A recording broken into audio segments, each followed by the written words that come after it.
Assalamualaikum warahmatullahi wabarakatuh. Pendengar setia Radio Irsad, saya akan membacakan berita hari ini, Minggu 1 Maret 2026.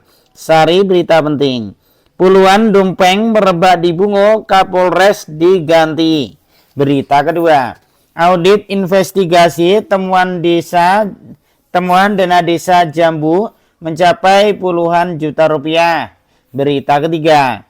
Pemprov Sumatera Barat siapkan pengembangan BRT di 2 kawasan aglomerasi. Berita selengkapnya.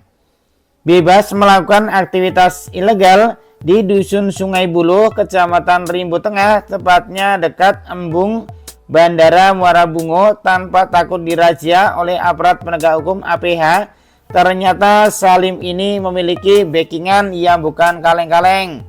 Diduga oknum TNI yang disebut-sebut menjadi backingan Salim dengan inisial AD ternyata tidak hanya sekedar untuk mengamankan praktek ilegal dumpeng yang dilakukan Salim saja. Namun informasi yang didapat di lapangan bahwa oknum anggota TNI tersebut juga diduga ikut bermain dumpeng dan bekerja sama dengan Salim.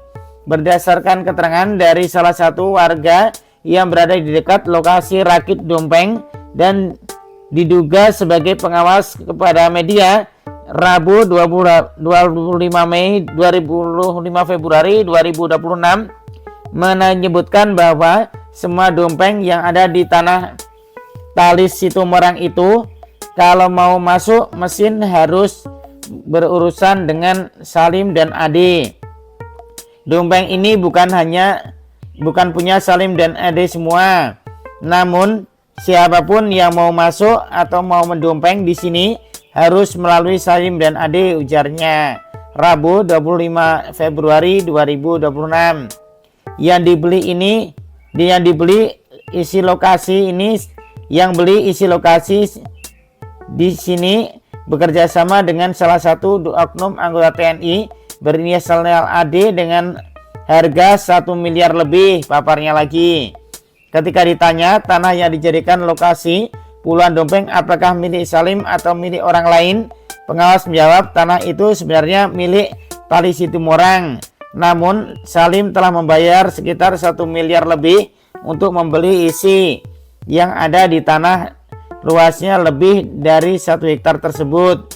Tanah ini sudah dibayar Salim sama Ade kepada Talis Situmorang. Salim hanya membeli isi tanah ini, terangnya. Seraya mengatakan karena isi tanah sudah dibeli, maka siapapun yang mau mendumpeng urusannya dengan Salim. Dalam pantauan media di lapangan terlihat tidak ada mesin dumpeng yang hidup atau bekerja. Ketika ditanya apakah pekerja-pekerja dumpeng tidak melakukan aktivitas penambangan emas ilegal, dirinya menjawab bahwa mesin-mesin dumpeng tersebut hidup atau beraktivitas pada bulan Ramadan ini hanya beraktivitas di malam hari saja. Siang tidak kerja. Kalau bulan puasa ini aktivitas dumpeng di sini dilakukan malam hari, jelasnya. Aktivitas penambangan emas ilegal yang dimotori oleh Salim dan Ade di dekat Embung Bandara Muara Bungo ini merupakan tindak pidana yang sudah melanggar Undang-Undang Nomor 3 Tahun 2020 atau perubahan atas Undang-Undang Nomor 4 Tahun 2009 tentang pertambangan mineral dan batu bara. Dalam pasal 158 disebutkan dengan jelas penambangan tanpa izin terancam pidana penjara maksimal 5 tahun dan denda hingga 100 miliar rupiah. Meskipun aktivitas ilegal yang dilakukan Salim bersama pengusaha-pengusaha dumpeng lainnya tepat di tanah Talis semakin merajalela, namun sampai saat ini belum ada tindakan nyata dan konkret dari aparat penegak hukum APH di Kabupaten Bungo. Belum adanya penindakan yang dilakukan oleh aparat penegak hukum menimbulkan berbagai pendapat, diantaranya ada kemungkinan keterlibatan oknum-oknum aparat lain yang mendukung dan mensupport Salim sehingga beraktivitas dengan aman dan bebas dari jeratan hukum. Ini merupakan tanda-tanda mutasi kembali terjadi di tubuh Kepolisian Negara Republik Indonesia berdasarkan surat telegram ST nomor ST _440 _2 Romawi /Kep /2026 tertanggal 27 Februari 2026 yang ditandatangani oleh Asisten SDM Kapolri Irjen Polisi Anwar. Sejumlah perwira di jajaran Polda Jambi mengalami rotasi dan promosi jabatan. Salah satu jabatan strategis yang diganti adalah Kapolres Bungo.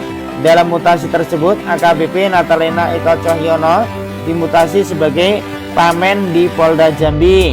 Sementara itu, posisi Kapolres Bungo kini dipercayakan kepada AKBP Zamri Elvino yang sebelumnya menjabat sebagai Kasubdit Tipikor di Reskrimsus Polda Jambi.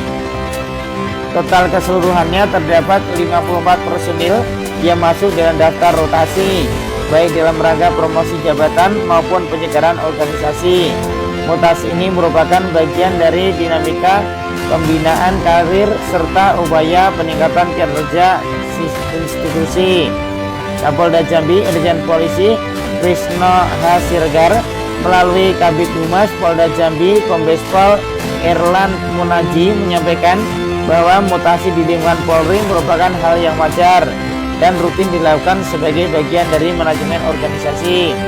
Mutasi dan rotasi jabatan merupakan kebutuhan organisasi dalam rangka pembinaan karir serta penyegaran di tubuh Polri.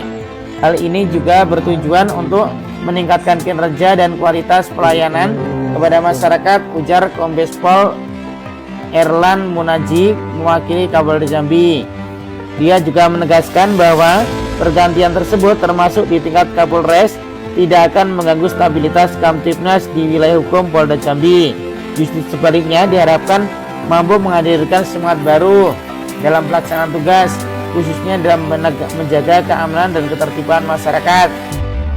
Kapolda Jambi berharap pejabat yang baru dapat segera menyesuaikan diri dan melakukan program-program yang telah berjalan serta memperkuat sinergi dengan pemerintah daerah, TNI dan seluruh elemen masyarakat. Tugasnya. Sumber berita Suara Bute Sarko. Demikian berita untuk hari ini. Terima kasih atas perhatian Anda. Wassalamualaikum warahmatullahi wabarakatuh.